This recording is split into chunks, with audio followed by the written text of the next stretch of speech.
Hello dear student, welcome to my YouTube channel. आज हम पढ़ेंगे सुमित्रा नंदन पंत का जीवन परिचय, जो कि बोर्ड एग्जाम के लिए इम्पोर्टेंट है। तो डियर स्टूडेंट, इसको हमने अपनी भाषा में एकदम सरल तरीके से लिखा है। यदि आप अच्छे से समझकर पढ़ेंगे तो आपको एक ही बार में याद हो जाएगा।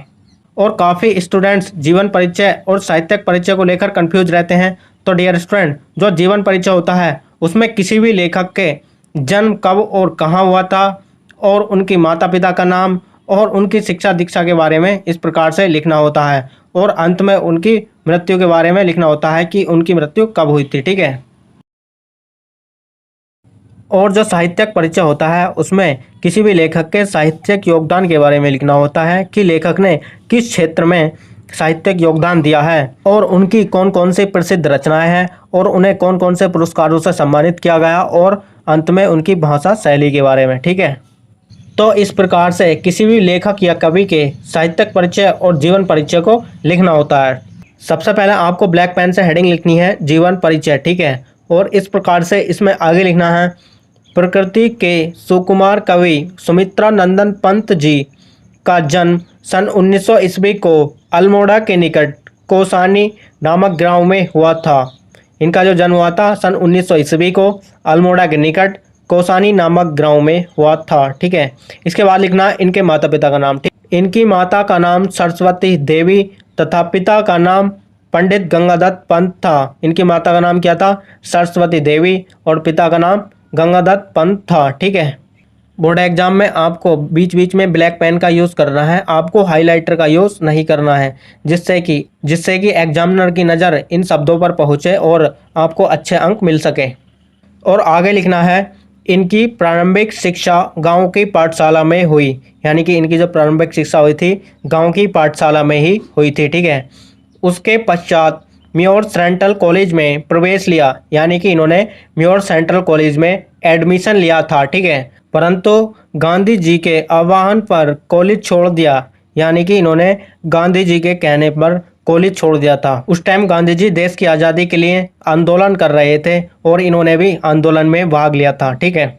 आगे लिखना है, इन्होंने स्वाध्याय से अधिक भाषाओं का अध्ययन किया। यानी कि इन्होंने घर पर रहकर ही अधिक से अधिक भाषाओं का अध्ययन किया था। ठीक है।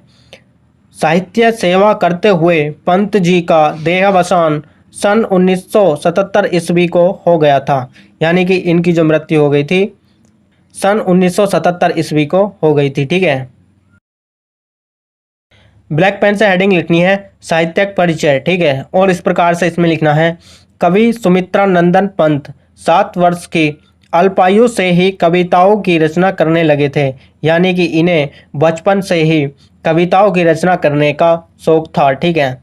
इन्होंने रूपाभा पत्रिका का संपादन किया। यानी कि इन्होंने रूपाभा पत्रिका का संपादन किया था। ठीक है। तत्पश्चात पंत जी का परिचय अरविंद घोष से हुआ। यानी कि इन्होंने जब रूपाभा पत्रिका का संपादन किया था उसके बाद में इनका परिचय अरविंद घोष से हुआ था। ठीक है। और उनसे प्रभावित होकर अनेक रचनाएं की। यानी कि इन्होंने अरविंद घोष से प्रभावित होकर अनेक रचनाएं की थी। ठीक है। 1961 ईस्वी में पद्म भूषण सम्मान मिला। यानी कि इन्हें 1961 ईस्वी में पद्म भूषण सम्मान मिला था। ठीक है। तथा कला और बूढ़ा चांद पर साहित्य अकादमी पुरस्कार मिला था। ठीक है।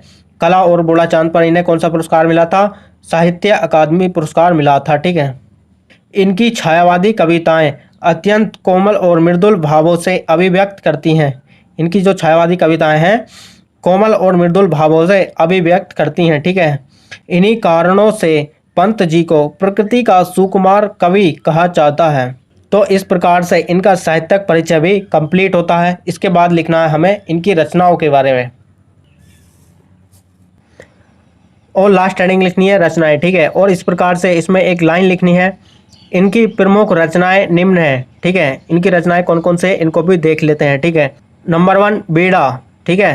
नंबर 2 ग्रंथि, और नंबर 3 पल्लव, और नंबर 4 है इनकी गुंजन, और नंबर 5 है इनकी लोकायतन। ठीक है। इस प्रकार से इनकी 4-5 रचनाओं को लिख देना है। ठीक है। तो डियर स्टूडेंट, इस प्रकार से आप बोर्ड एग्जाम में रचनाएं और साहित्यिक परिचय और इनके जीवन परिचय को लिखकर इस प्रकार से कंप्लीट करते हैं। तो डियर स्टूडेंट, आपको 100% फुल मार्क्स मिलने वाले हैं और आपका एक भी नंबर नहीं कटेगा, ठीक है। तो इस प्रकार से सुमित्रा नंदन पंत जी का जीवन परिचय कंप्लीट होता है। वीडियो कैसी लगी कमेंट्स बॉक्स में ज़रूर बताना। वीडियो अच्छी लगी हो तो लाइक कर देना और चैनल को सब्सक्राइब करके बेल आइकन प्रेस कर देना ताकि नेक्स्ट वीडियो की नोटिफिकेशन सबसे पहले मिल सके। तो चलिए मिलते हैं एक नेक्स्ट वीडियो में एक नेक्स्ट टॉपिक के साथ। तब तक के लिए जय हिंद, वंदे मातरम।